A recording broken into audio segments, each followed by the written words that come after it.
How about them Irish? I can't take it anymore. I need a national championship.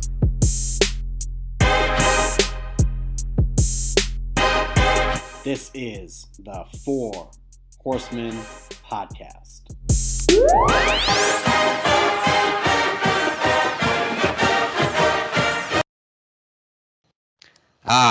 The dawn of a new college football season. It's that magical time of year when the air grows crisp, the leaves begin in their slow dance into autumn, and campuses across the nation are painted in the vibrant hues of school pride. There's something electric in the air, something that tingles at the back of your neck and sets your heart racing with anticipation. It's not just the smell of freshly cut grass on the field or the sight of helmets gleaming under the stadium lights. It's the promise of the unknown, the thrill of the chase, the hope that this year might just be the year. That was written by artificial intelligence, and AI is stupid, because if you're Texas A&M, you have no shot this year because you're going to get your ass kicked by Notre Dame in week 1. AI didn't realize that this is a Notre Dame show and that college football revolves around Notre Dame. So forget that noise. Welcome to the Four Horsemen Podcast. I'm Dylan, joined by Steve, and we are ready for August 31st, first game of the season, Notre Dame, Texas A&M. Steve, how you doing? This is why the machines will never rise up, because they never saw that coming. I did not see that coming, and I am your co-host. I am thrilled to be back for another season. Last week, I think we recorded. It was a nice warm up, just kind of filling the dead air of the summer. But college football is here. I watched college football be played with my eyeballs earlier today. Even here in Charleston, South Carolina, the air is getting a bit more crispy. Like it's high 60s at night, low 80s during the day. Of course, it's going to be like 90 degrees next week, but that's neither here nor there. The point is, college football is back, and Notre Dame plays in it's Saturday night as we're recording. You guys will hear this on Sunday morning, so you have the whole week to listen to it. You have the whole week to get amped up and just think about the Golden Domers heading down to College Station and kicking some Aggie ass. So, Dylan, I am absolutely fucking thrilled, brother. How about you? It's the best time of year. I mean, for the last 15 years of my life, I would get through the week thinking, well, we got Notre Dame this weekend. And I think a lot of you are sickos who share the same kind of mentality, and that's great. It's what we live for. It's the best time of the year. Fall is the best season of the year, and don't get married during it. But listen, it's a new season, and I think this team has got a lot of potential. We talked about that last week, and it's go time. It is go time. We've waited so long. We've sat through the offseason, and we're here. It's year 3 of Marcus Freeman, and at Notre Dame, that third year for a head coach is special. It's that magical season. So I'm looking forward to it, and I think we're going to surprise a lot of people this year.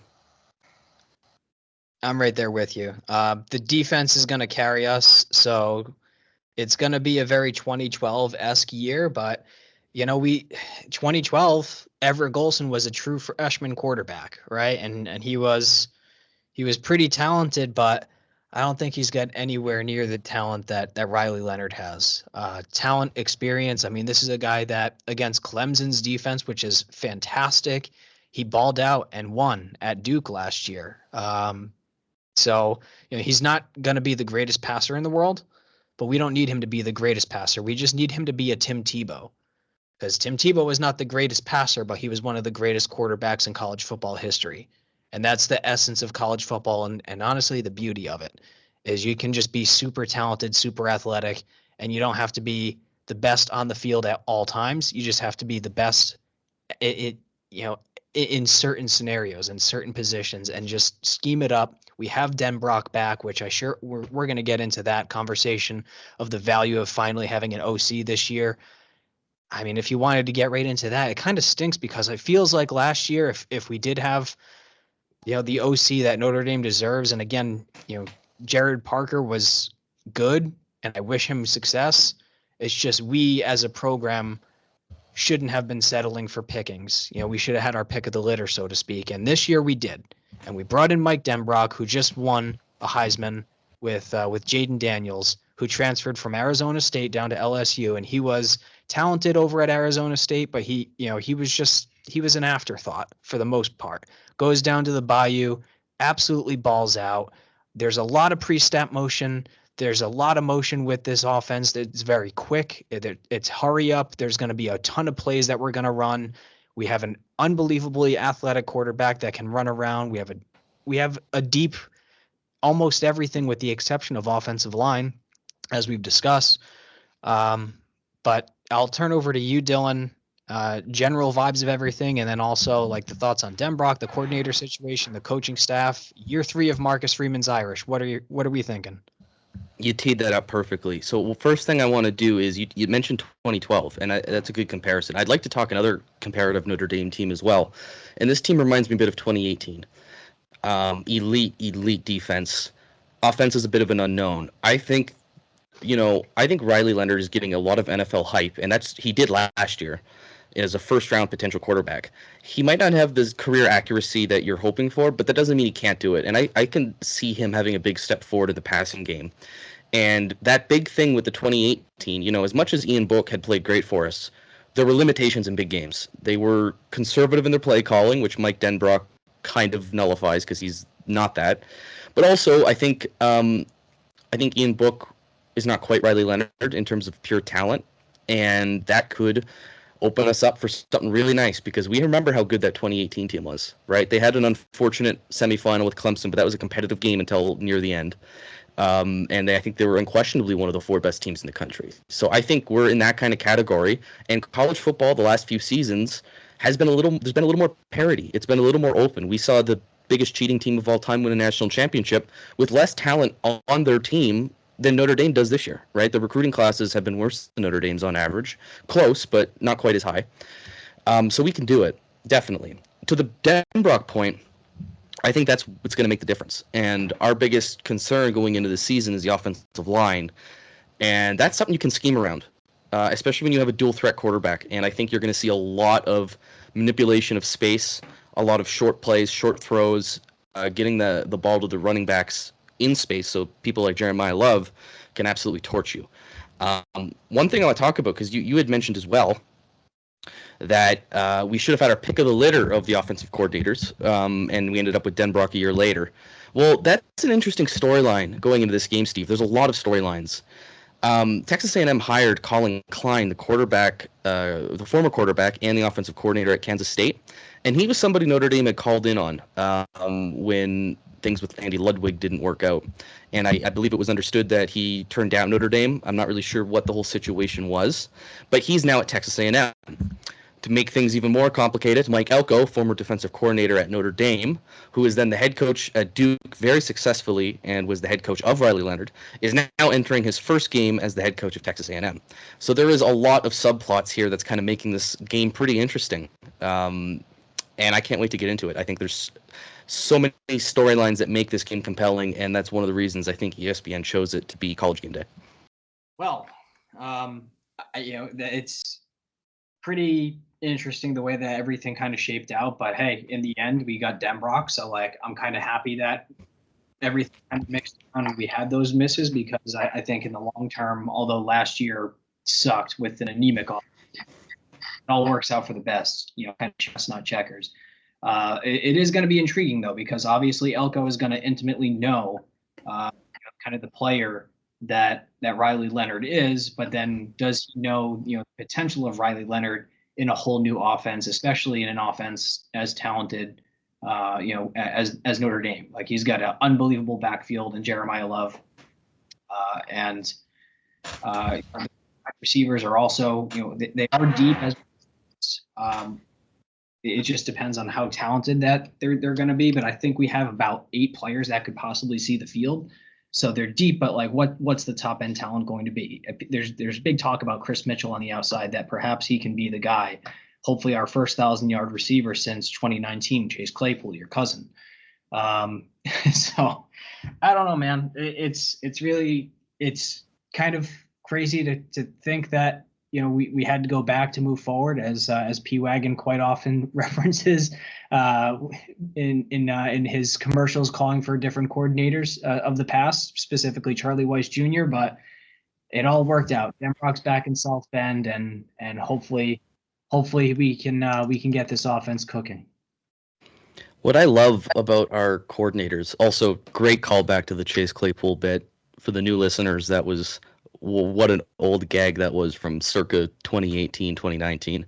Um, but yeah, the offensive coordinators and the defensive coordinator are both guys who are older, and I don't think, particularly with Mike Denbrock, are looking to leave to be head coaches. So there's a chance that these guys can be the coordinators here for a while. Now, Al Golden, maybe, I'm not sure. I'm sure he'll have a lot of offers to do other things as well. So, don't hold me to that. But I could see this coordinator group, this duo, staying together, which would be so great for the program, top to bottom, because Freeman, it allows him to do a lot of things that head coach needs to do and has a great structure in place.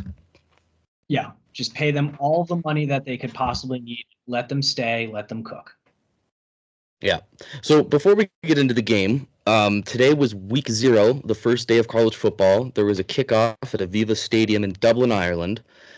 Steve, did you watch the game by chance, and can you let us know what happened?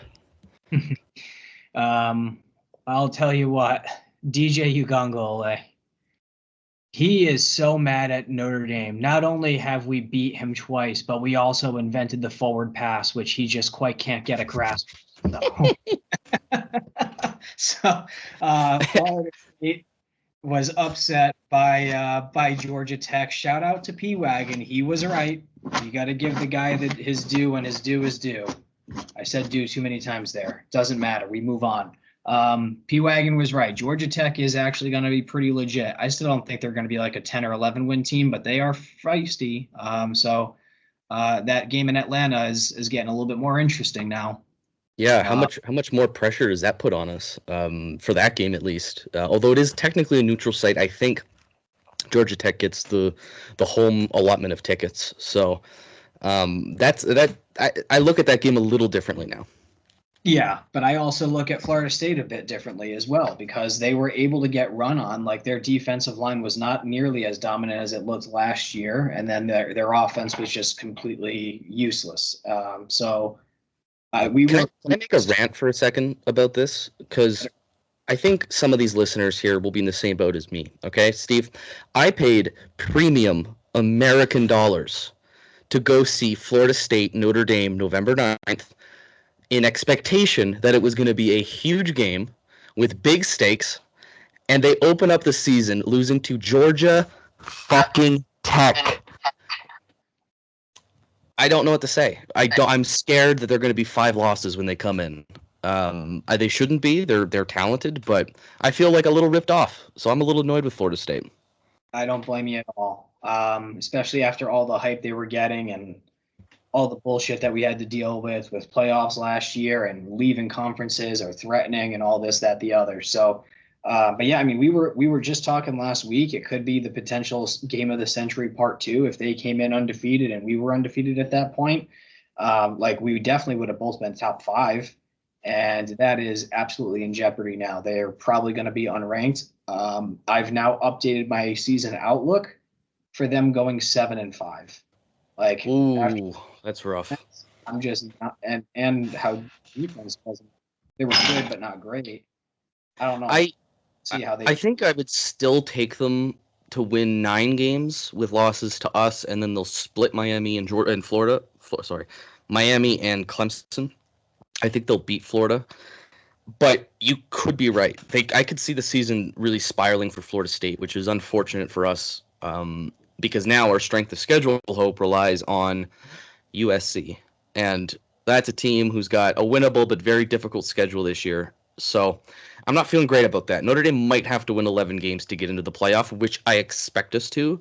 But still, you want that margin of error, that grace space, for you to lose a game or two and still get in. And I don't know if that might be in danger. I think it was anyway at the start of the season, but not ideal. But it's funny because Florida State is, talks a big game, and here they are trying to get out of the ACC, and Georgia Tech beats them in Dublin. So not a great start to the season, but a fun one if you're a fan.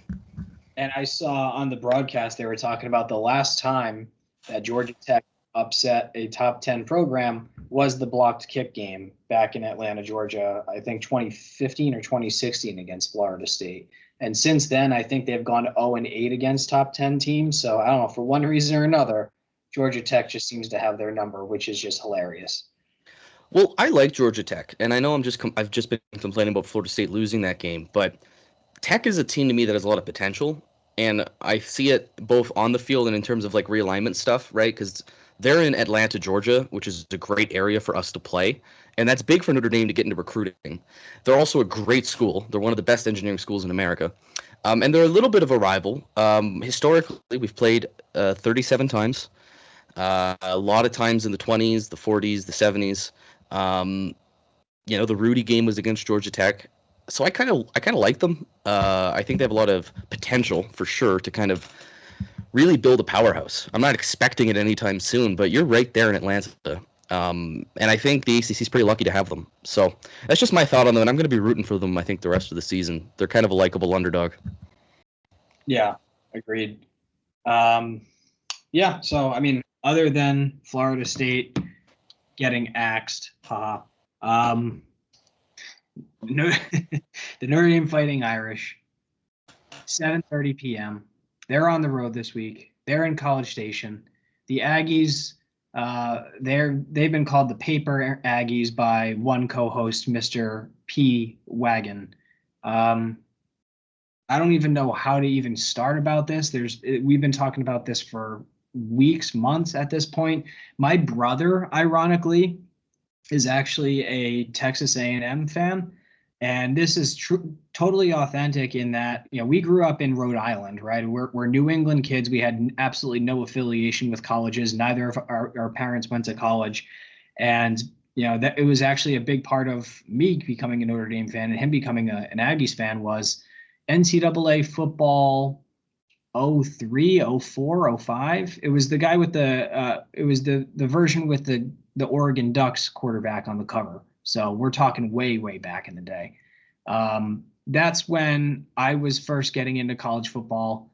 I started becoming a Notre Dame fan around 12, 13 years old. So, when that game came out, I picked obviously Notre Dame as my team and started playing with them. And I would watch every Saturday. And that's kind of a quick summation of my fandom for new listeners who don't know. But my brother also had a pretty similar path in that, he just kind of picked a random team. He picked Texas A&M and just liked the way that he played with them. He bought himself a jersey like that year, and he's kind of just been an A&M fan ever since. So we're coming up on 15 years of just random pick your own fandom as kind of people do in New England as compared to the rest of the country. So I did get some insight from my brother about this game, and we can go over that over the course of time. But kind of opening statements, remarks, thoughts, anything in regards to the big game on Saturday, Dill. Yeah, before we get into predictions and anything, because we're a ways from that. But Texas A&M has two big advantages in this game. So this is the Homer hat is coming off, right? This is the propaganda account, but I will be honest. I see two big advantages Texas A&M has. Don't get me wrong, we have lots of advantages in other areas, but the two things I'm worried about. First, they have an elite defensive line. They are top 10 in the country. They have Nick, is it Scourton? I'm not really great on the pronunciation there. He's a transfer from Purdue, big-time sack guy. He's going to bring a lot of pressure off the edge. That versus our offensive line is my first concern because it's a pretty big advantage for A&M. Now, Notre Dame's inexperienced. They're young. That's where the advantage comes from. But they're talented. So I wouldn't be surprised if the O-line held its own and they could scheme around it. But that is one thing you need to know about this A&M team is that they got a hellacious defensive line, even after losing their defensive tackle to the transfer portal. They're pretty good there.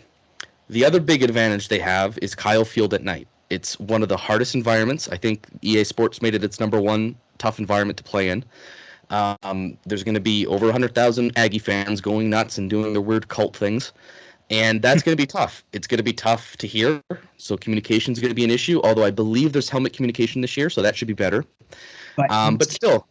Haynes King right? In Ireland today was having some issues, whether it was just not loud enough or the stadium was too loud. So, something to watch out for. It might not be the most dependable kind of, mode of communication, especially in that atmosphere.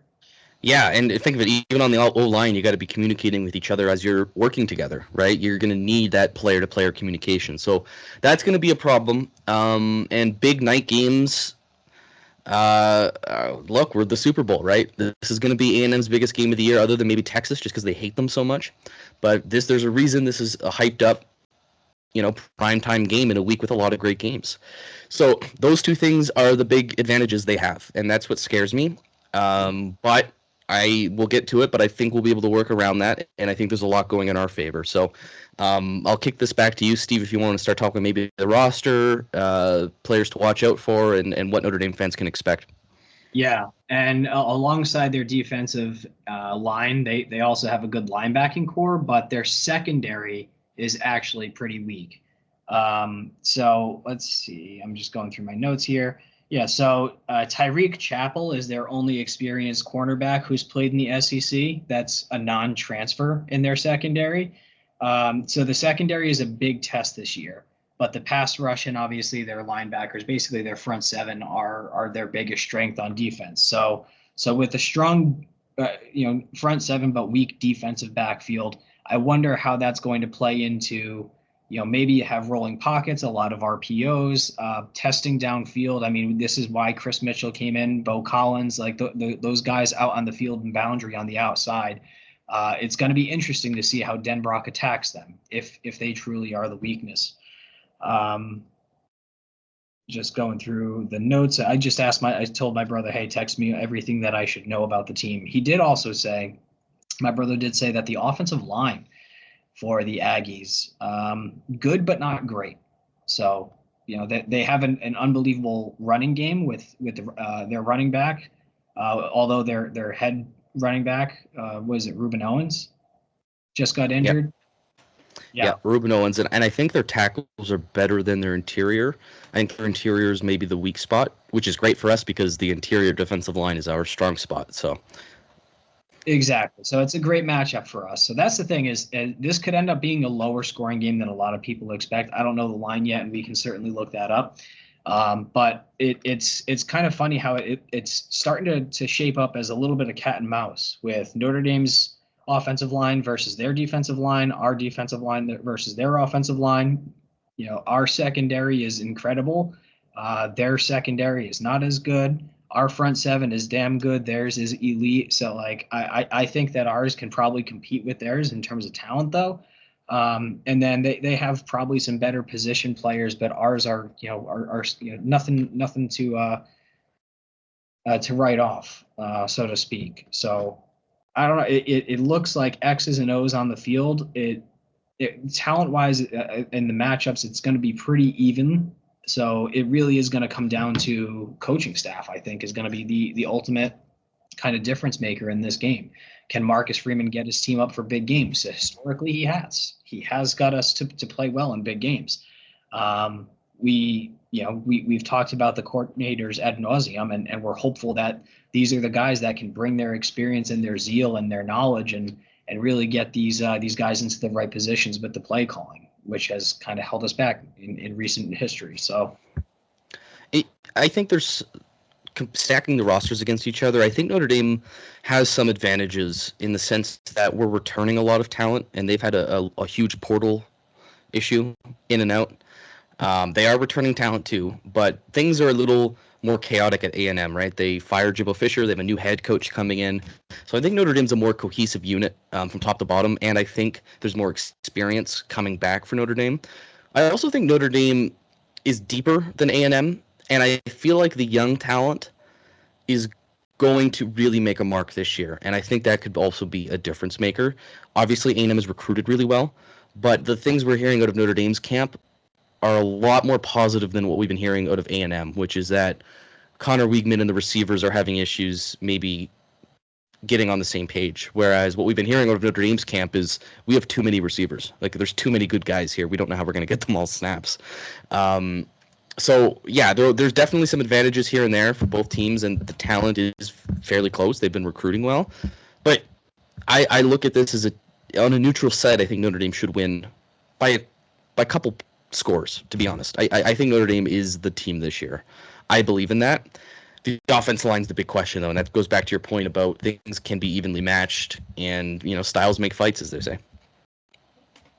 Precisely correct. So I don't know. I mean, what if you're scripting the first drive, first 3 plays, like what do you think you're coming out as? Because I think you got to go RPO to start, keep them on their heels. Then you got to, I don't know, pound the rock with some sort of misdirection run, like an end around or something. And then I think you take a deep shot first 3 plays that I would try, just to, one with the RPO, you got to get Leonard, the opportunity to use his knowledge, his feet if necessary, but also kind of game that out.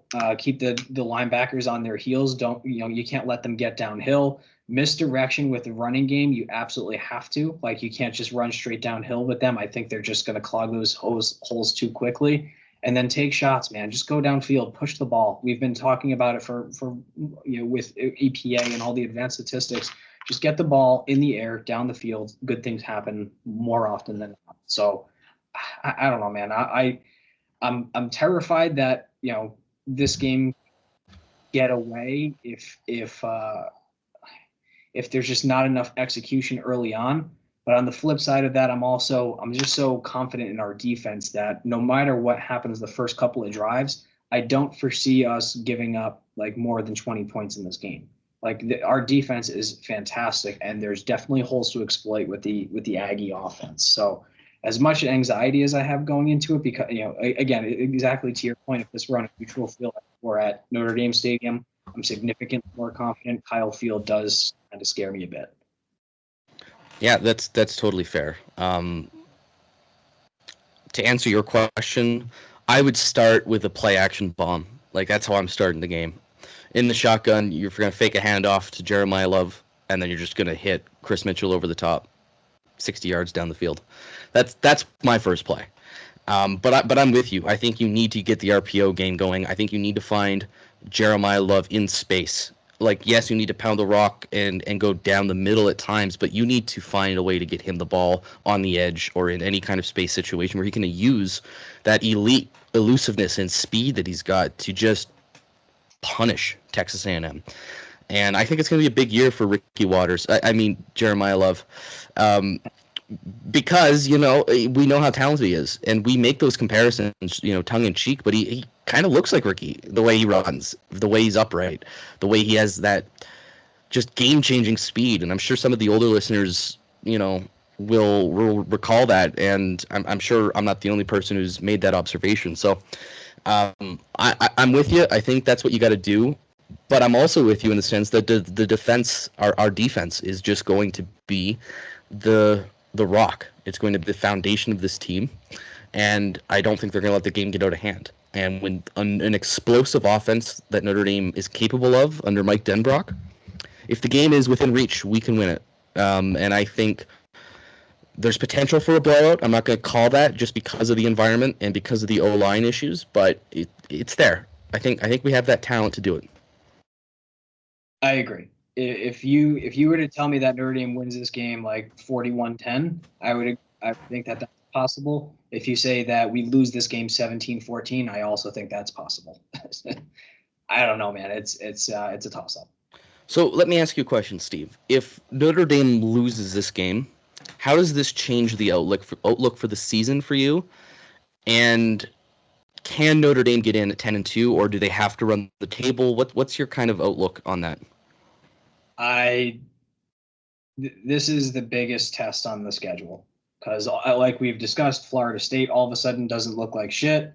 Louisville at home. I mean, we are 9.5-point favorites in that game against Louisville. So I think we're going to kind of come out with a vengeance against them. So, something to keep an eye on. Louisville's good, but we should definitely win that game. Georgia Tech and Atlanta gets a little bit more interesting. Florida State at home gets a lot more manageable. And then USC on the road to end the season. It's USC. They're softer than puppy shit. We should win. We should have 11 wins regardless of what happens this upcoming Saturday. But you know me. I'm going to say that Notre Dame's going 12-0. Of course. I mean, that's what the Notre Dame fan experience is like, right? I'm pretty sure Lou Holtz has picked Notre Dame to win every game he's ever done. So, some of the best analysts are homers. Um, but jokes aside, I think Texas A&M's got a lot to worry, to give us worry. There's a lot there. Connor Wiegman is a good quarterback. He's a talented quarterback. If you don't mind me kind of getting into some of the statistics here, he started, 5 games in 2012, or he played in 5 games in 2012 and 4 in 2023. And last season he had a 68% accuracy. Throwing accuracy percentage, and 8 touchdowns, 2 interceptions. He had 8 touchdowns, 0 interceptions the year before that. So this is a talented quarterback. I don't want to give anyone the impression that we're, playing DJ Youngalele next week. This is going to be talented. I'm not sure how great the pass catchers are there. I know the run game's a bigger concern, but they did lose their biggest running back. The O-line's not overly great.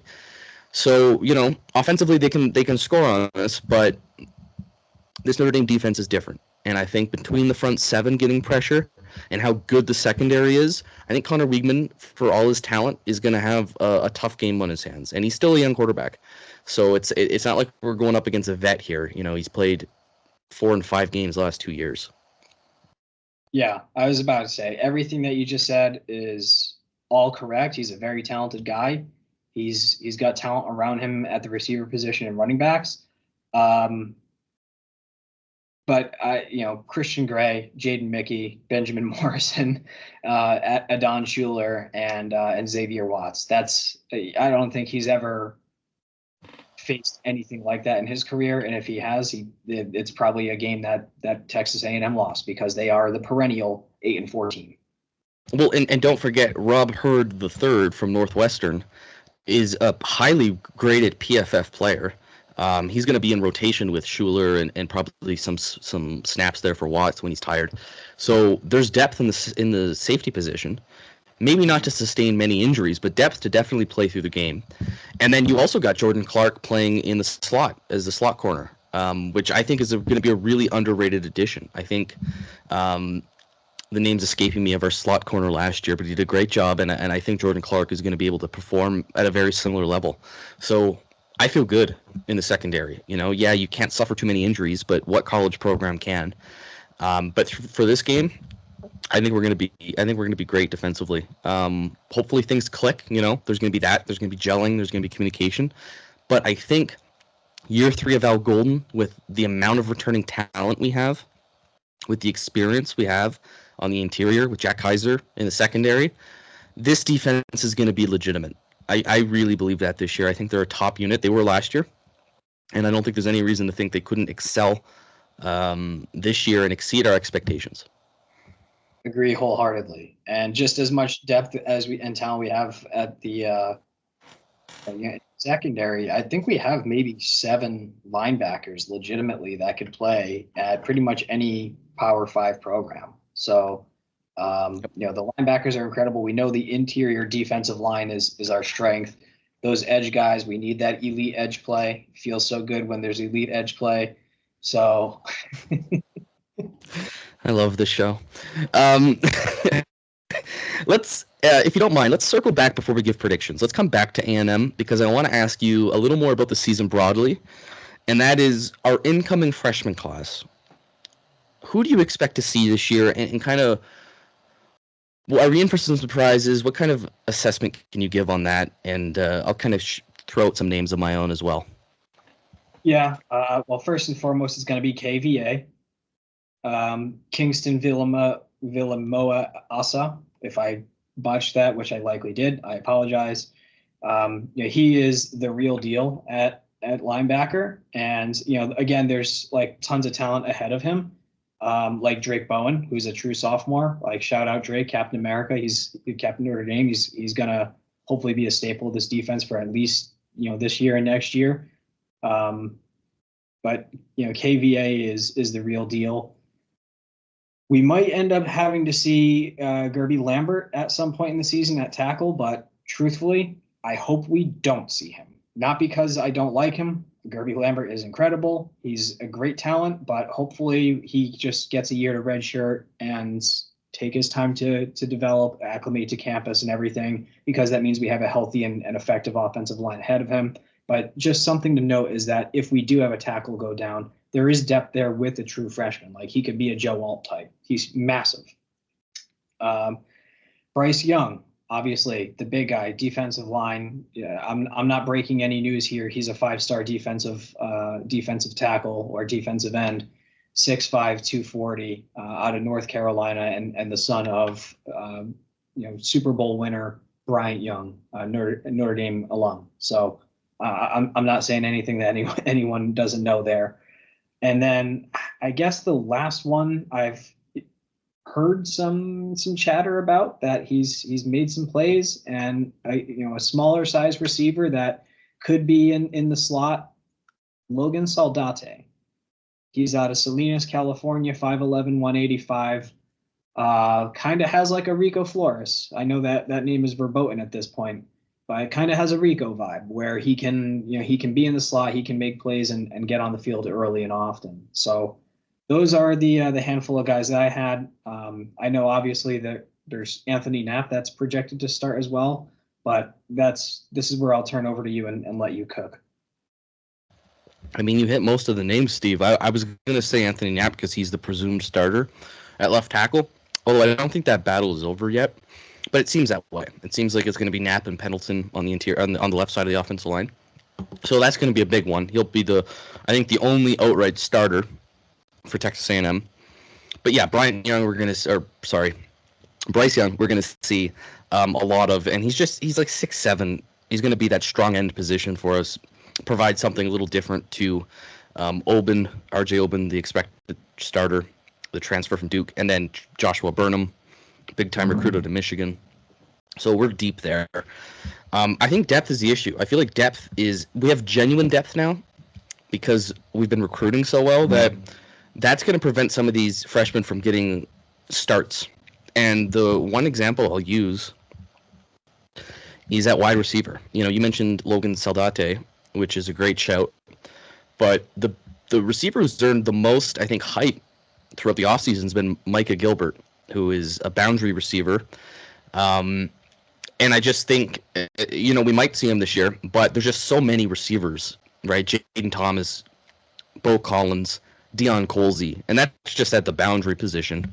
There's always cross-play and things, but that's hard to leapfrog. But that's the name to watch out for the future. And, of course, our guy, Cam Williams, got to give him a shout-out. He might not be ready to play as a freshman, but he's the most talented of the bunch, and I could definitely see him being a Notre Dame superstar by the end of his career. Here's a name for you, Steve, because I think you hit all the expected ones. So I'm gonna throw an odd scenario out there. C.J. Carr, quarterback.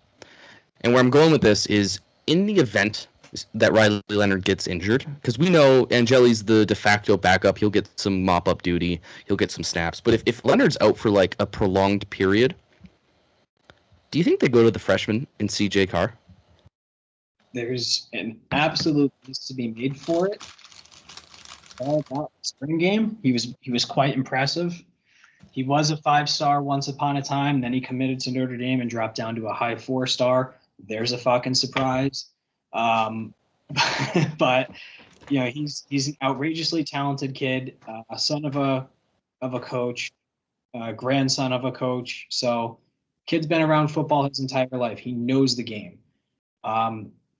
So I think knowledge-wise, he'll pick up the playbook. He'll know how to call the plays. He's 6'2". He's got a good frame, good body on him. He's got a great arm. He's athletic. He can move around. So all the talent is there. It's just picking up the speed of the game. And it seems like he did in the spring game. Seems like he's kind of up to the task.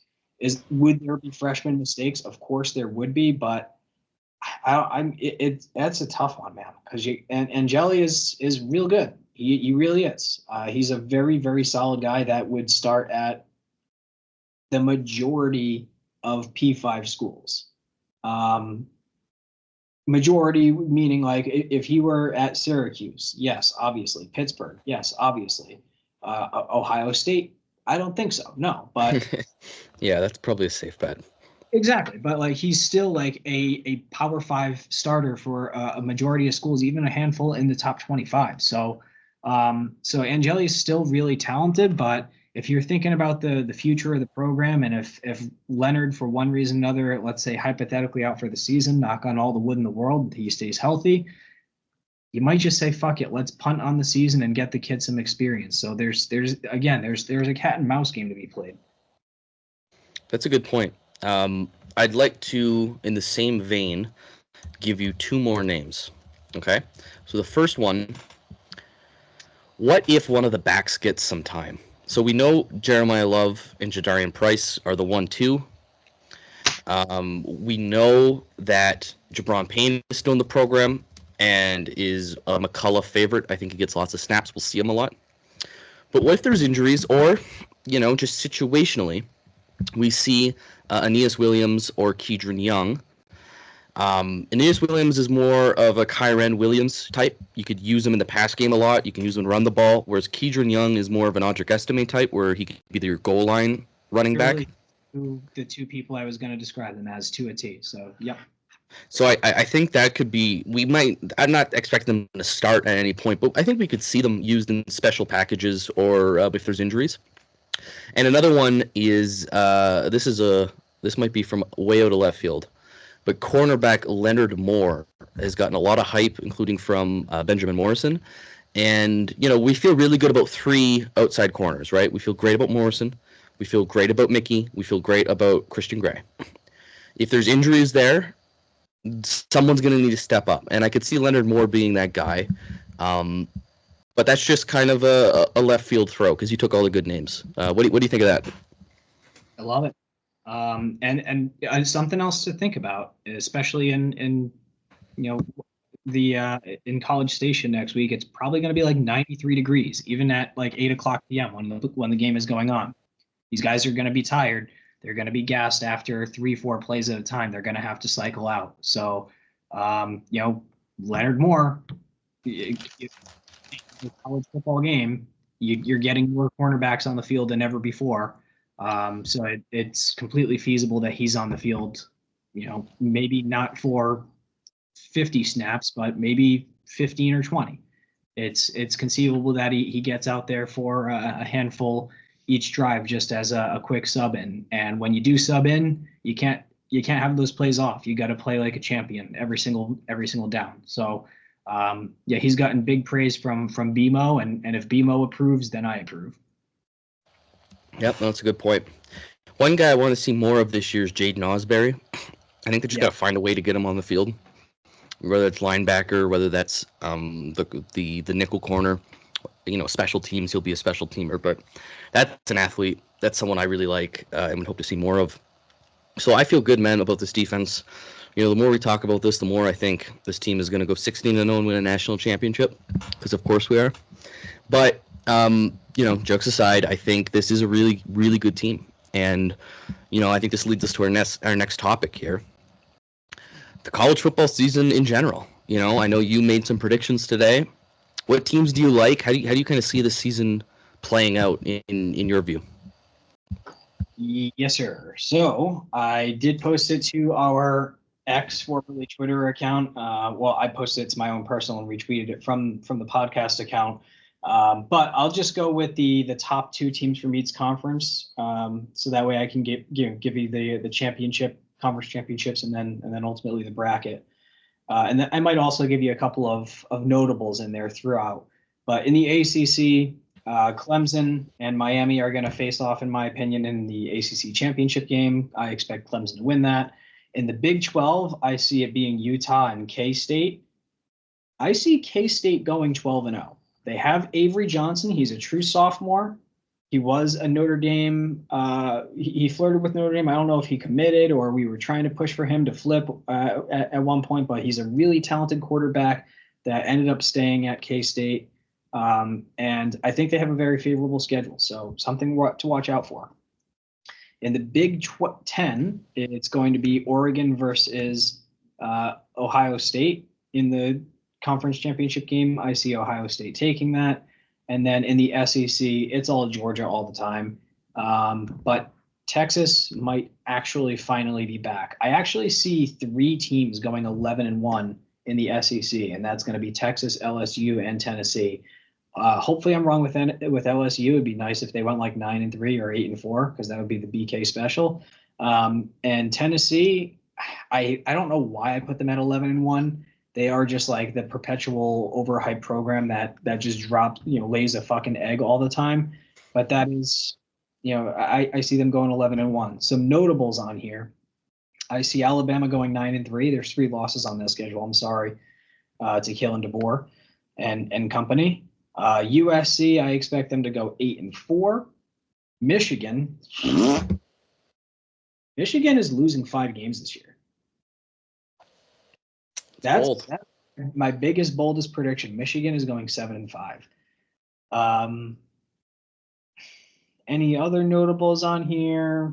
Nothing that's going to knock anybody's socks off. It's all pretty much expected. So my college football playoff, do you want me to get to that, or did you want to throw in any commentary? Yeah, I'll throw in some teams that I like this year, and then we'll talk about potential playoff scenarios.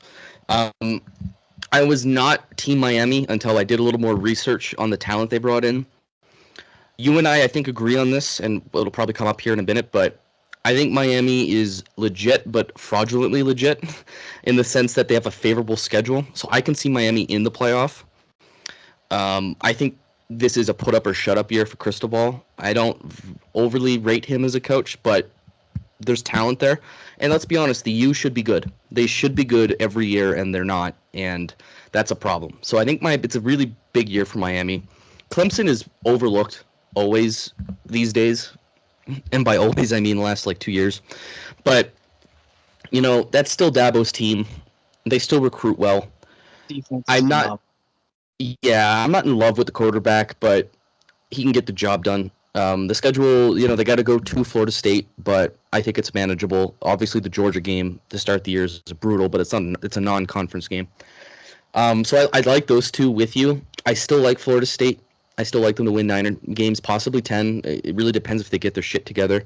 I could also see them losing, like you have them at 7-5. I like NC State in the ACC. Not to necessarily be a serious threat, but I think they're an underrated team again. Virginia Tech might have a good year, or they might be horrible. They're another program that's a wild card. I think the ACC is really interesting this year. Big 12, I'm with you. I think Utah is in that game. I would lean Oklahoma State over K-State, but I can't fault you for looking at Avery Johnson and that team and thinking they can do it. The Big 12 is wide open. That's another fun conference this year. I don't think anyone's really got a perfect grasp on it, but I'm rooting for Utah. I want the Utah really resisted going to the Big 12. They kind of begrudgingly went when the Pac-12 fell apart, and I kind of want them to go in there and own it. I'm rooting for the Utes this year. That's just me. Big 10, I'm with you. I have Oregon and Ohio State in the championship game. They play each other. That's going to be huge. I think Oregon might win that. I understand Ohio State brought in so much talent, but Oregon's got vibes this year for me that I think they're a serious team. They got Gabriel at quarterback. They've got a great coach in Dan Lenning. I really rate him. So I think they're going to do well there. Watch out for the Iowa Hawkeyes, man. Their schedule is favorable to set them up well, where I think they can win quite a few games. I think that's actually a notable for me. I had Iowa going 6-6, so I see it the opposite. Fair enough. Well, that's going to be good to kind of keep track of. I'm on the higher end of Michigan. I have them 9-3. I still think there's a lot of talent there, but I'd love to be wrong. Penn State's going to be decent this year. USC is going to be decent this year. Wisconsin is going to be decent. I think Nebraska is going to be decent. I think the Big Ten's got a lot of really solid teams, which is going to make that conference very interesting. I think the upper middle to lower middle part of that conference could be anyone. Anyone could win that or could seat anywhere. And then SEC, I'm with you again. I've got Texas and Georgia in the title game. I have LSU 9-3, but I do see them having a good year because they do have talent, and Kelly is a fine coach.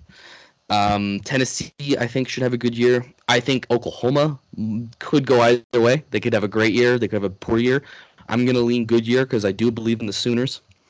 I think Alabama's going to have a good year. I have them going 3 losses, but I still think they're a playoff caliber team. I think Missouri might have a good year. I think Ole Miss might have a good year.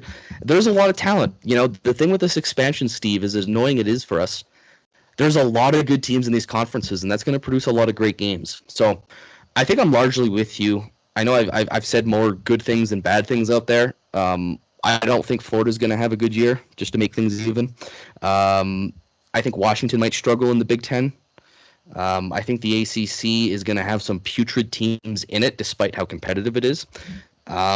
But yeah, that's just kind of the way I see it. I think I highlighted some of the teams I'm leaning towards in the playoff. But it's going to be a great season of college football, and I think that's really what matters at the end of the day. Yeah, I agree. And the most important thing is I think there's, let's see, 1, 2, 3, 4, 5, 6, 7, 8. At least 8 teams that are projected to make the playoffs, at least in my bracket, that have a minimum of 11 wins in the regular season. So like it's gonna be very top heavy, and then it's gonna be very interesting to see kind of how those bottom couple of seeds kind of filter out. But yeah, it's that, and that is the thing, is like Notre Dame they're gonna have a margin for error, but not much. Like, if we do end up losing this game against Texas A&M, it can certainly be justified, and especially if you handle your schedule going out, I think they're perfectly fine. But even still, a 10-2 season, there's an argument to be made they can be a 12 seed or 11 seed and still get in. Especially, I mean, it's Notre Dame. Like, right, there's so much money in eyeballs that the CFP committee knows that they're going to get. So, point to us, but that's just about it. That we have to execute, we have to play well. If I were to run through really quickly what I have as my seeding, I do have number 12 Boise State playing number 5 seed Notre Dame. Notre Dame's getting the 5 seed just because that's part of the agreement. I think they are going to be 12-0 and the number 1 team in the country at that point in time, but they get the 5 seed just part of the CFP bargaining agreement that happened a few years ago. The number 9 seed LSU takes on K-State, the number 8 seed. Then we have the 11 seed Tennessee Vols taking on number 6 seed Oregon. And then we have the number 10 seed Nebraska, who I expect Matt Rule to have as a 10-win program this year, taking on Texas in the first round, the number 7 seed. And then the top 4 seeds, respectively, starting with 4 going down to 1, is going to be Clemson at the 4, Utah at the 3, Ohio State at the 2, and Georgia at the 1. So quite interesting. If it shakes out exactly as I had just described, if ND gets the 5 seed and Clemson gets that 4 seed by being having a couple of losses but still winning the ACC, Notre Dame, I don't want to say sleepwalks to the Final Four, but there's a pretty doable path in that scenario. Yeah, because just based on your scenario, we would play Boise State at home, Clemson in a neutral site. That's correct. And then should we win both of those games, we would be looking at Georgia potentially in the semifinal. Yeah. Interesting. I'm not sure. Do you know if there are upsets, do they reseed? Like, does the 1 seed always play the lowest seed, or is it going to be bracketed and no matter who upsets who, you're kind of locked into your side? That's an excellent question. I think it's locked in. I don't think that it reseeds, but I'm saying that with maybe 70%, confidence. I'm definitely not 100% confident. Okay, I'm going to disagree, not to be a shithead, but I kind of think I would prefer the other system, so I'm going to kind of lean that way. But whoever is listening that knows the answer, shoot us a tweet or a DM at HorsemanPod on Twitter. We're also on Instagram. And while you're there, give us a nice 5-star review if you enjoyed the show, and give us a follow. It helps us grow. Humble plug there. But, Steve, I really like the way you laid that out. I think a lot of those teams would be similar for me. I don't have a bracket in front, but I do like Clemson probably to make it at some point. That is one contentious one. The G5 team, who knows? Do you see Penn State getting in, or you have Nebraska over Penn State? I do. Nebraska over Penn State. Penn State's a program. I don't believe in Drew Aller. Sorry. Yeah, that's a tough one because he's got the tools, but I don't know if we've really seen it put together at a at a level against a certain competition that would give you confidence.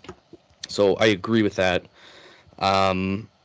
Yeah, I think that's fair. Give us if you're listening, give us your teams, your bracket. We're happy to discuss that because that's what this is all about, right? It's about fans getting together and talking about the thing they love the most. So, we'd love to hear from you and keep the conversation going. But Steve, we've got a huge week 1 of college football. As you know, big games going on, and as the listeners may know, Steve and I compete in a competition. I suppose that's redundant because if you're competing in something, it is a competition. For which one of us is better at predicting games throughout the season. So we take 5 of the top games or most intriguing games of the year, and we'll just kind of pick back and forth who we think is going to win. And I don't know, but I'm pretty sure I've won every year, but that's just me being arrogant. So, Steve, have you won one of these years? And if so, please tell us why you're going to win this year. I don't know if I have one or not. It's entirely possible. I may have lucked into it once over the last, 7 seasons at this point. I actually think you did. Jokes aside, I think you did win one year. I think I had a bad year, and P-Wagon wasn't here the whole time, and I think you kind of demolished us. So apologies for that. Well, thank you. And by the way, you and I pick almost all the same picks all the time, just with a couple of differences here or there. And that's usually because I'm looking for value upsets. So screw you. Love you too, Steve. But yeah, what are you looking forward to in week 1? And let's rattle off some of these games. We have 5 games on the docket. I'm going to run through these real quick, and then I'll give you the 5 games. I'll give you the lines, and then we'll start back at the beginning. And we got to make it a little bit quick because baby camp is crying and needs to be put down by daddy. So we have UGA versus Clemson. That is that's a neutral site game, right? Yeah, okay, I think at Mercedes-Benz. Yeah, in Atlanta. So that's Georgia Bulldogs and Clemson. Georgia is favored by 13.5. We have Miami versus University of Florida. Miami currently favored by 2.5. That game is in the swamp. LSU is hosting USC. LSU is favored by 4.5 points at home. Hopefully the stadium just blows up. UNC then UNC Tar Heels are on the road at Minnesota. Minnesota, believe it or not, is actually getting 1.5 there against Mac Brown's boys. And then Penn State versus West Virginia. Apparently, we talked about this before we started recording. This is actually an old rivalry, which I did not realize. So thank you, Dylan, for that knowledge. And Penn State is favored by 8.5 in that. So starting at the top, UGA versus Clemson, UGA 13.5. Dylan. I'm taking the Georgia Bulldogs here, and I think it could get ugly. I wouldn't be surprised if it's close because I do value Clemson, but Georgia's Georgia, man. They're the team to beat this year. I agree. I'm taking the dogs and the points all day. Miami in the swamp, favored by 2.5. I think this is a close game. I think Florida's going to have a rough year because their schedule is brutal, but I don't think they're horrible. And I do think Miami's good, but this is a pressure game. It's a rivalry game. And you're on the road in a tough environment. I'm going to take Miami in the points, but very close, and I could see the Gators pulling it off.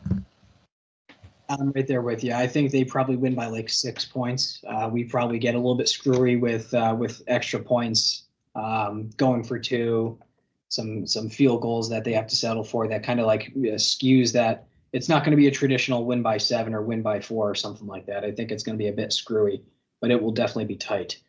USC, 4.5 point underdogs on the road in the Bayou. It's not a road game. That is a neutral site that I believe is in Las Vegas. That's what I said. And I think that makes the world of difference. So you said 4.5 points? That's correct, LSU. Okay. I thought the line was actually bigger than that. That's a tough one. I think this is a 50-50 game. I think people look at USC without Caleb Williams, and they look at how they didn't do much with him, and they see Lincoln Riley's going to regress, and LSU's going to win. But here's the thing, folks. LSU's quarterback Jaden Daniels was the Heisman winner last year, and he was the second overall pick. He is gone. Both of those teams have defensive problems. I actually like what USC has done more in the offseason to fix their defense. Is it fixed? No. But they brought in a new defensive coordinator from UCLA, which is a total own of your second rival. And on top of that, they've added some good transfer additions. I'm going to take the Trojans here. Maybe that's wishful thinking because of our strength of schedule, but either way, we don't lose because if they lose, we laugh at them, and if LSU loses, we laugh at Kelly. But I'm taking the Trojans here. I got nothing but respect for LSU. I think they're a good program, but I just think USC is going to get it done and surprise people, and I think they're going to get the year started off on the right foot. Yep, I totally agree with you. I'm probably going to guess.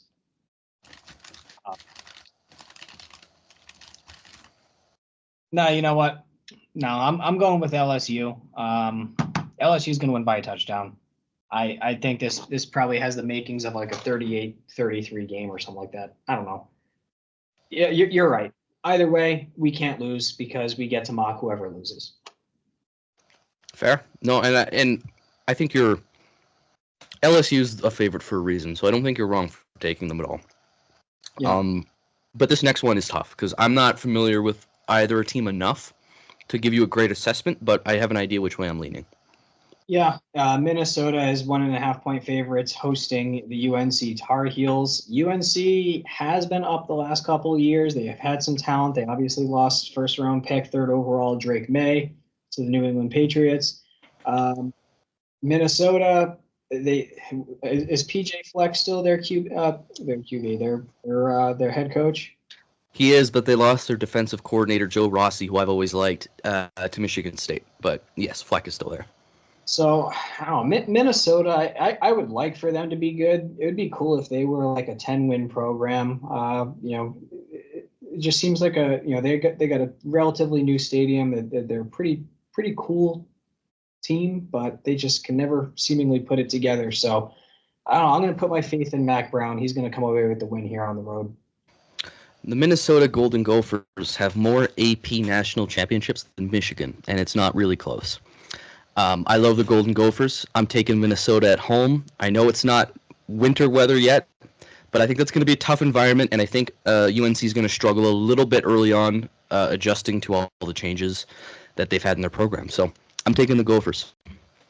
Fair enough. And then last but not least, the Nittany Lions go on the road to Morgantown to play the Dub V Mountaineers.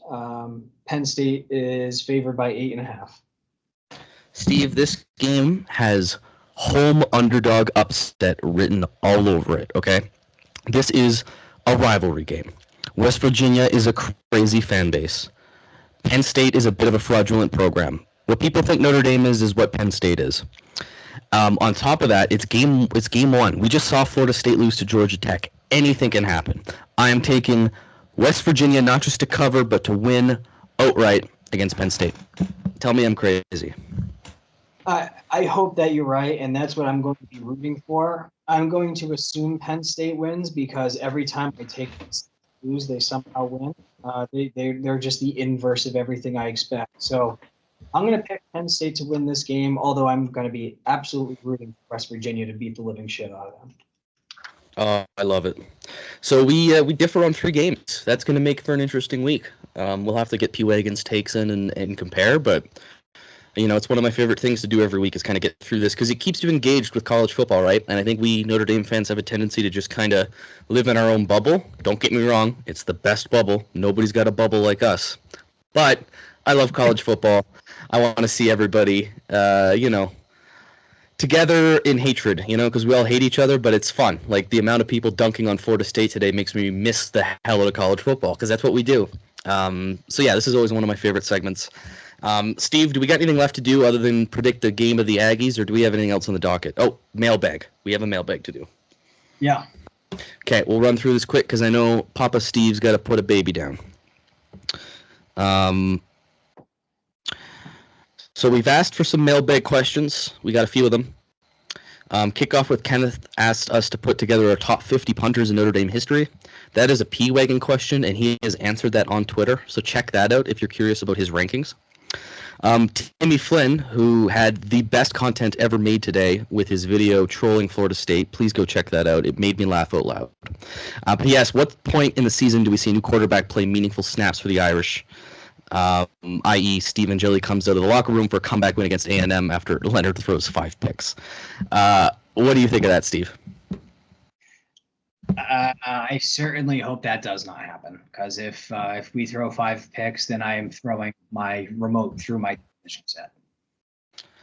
Yeah, I'm higher on Leonard than I think Tim is, so I'm going to say we don't see any meaningful snaps that isn't an injury related all season, because I think Leonard's going to be that guy.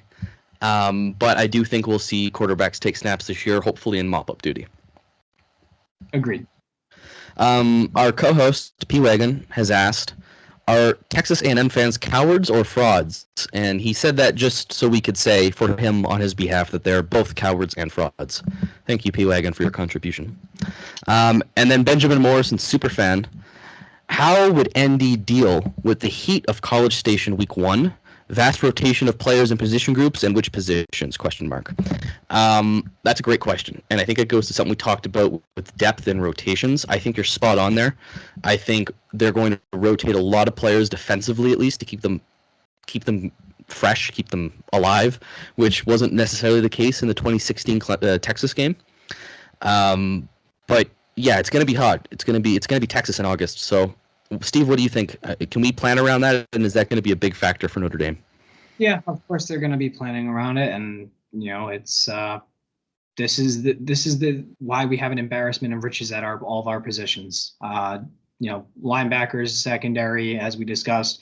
Again, talent-wise, we'll see what we have at the wide receiver position, but there are 8 wide receivers on this roster that are really freaking good, and the defensive backfield. The running back backfield is awesome as well. So cycle them all, get everyone in the game, get everyone on the field. Whoever hops on the field, I'm confident in that. It doesn't matter. Subs, I'm confident. Sounds good. Well, let's wrap this up, Steve. How do you see this Texas A&M going? Because we have a freaky habit of getting very close to each other on score predictions, and I do have mine in mind. So let the audience know how you see this game going.